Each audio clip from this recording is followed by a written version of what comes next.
Самуил Маршак, мальчик из села Поповки.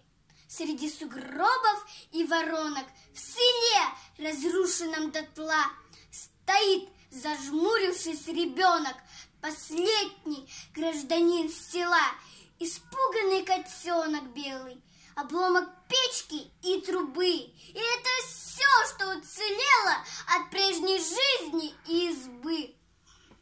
Стоит белоголовый Петя и плачет, как старик без слез. 3 года он прожил на свете, а что узнал и перенес.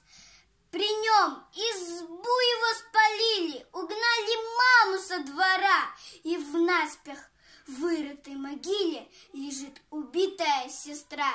Не выпускай, боец, винтовки, пока не отомстишь врагу за кровь, пролитую в Поповке, и за ребенка на снегу.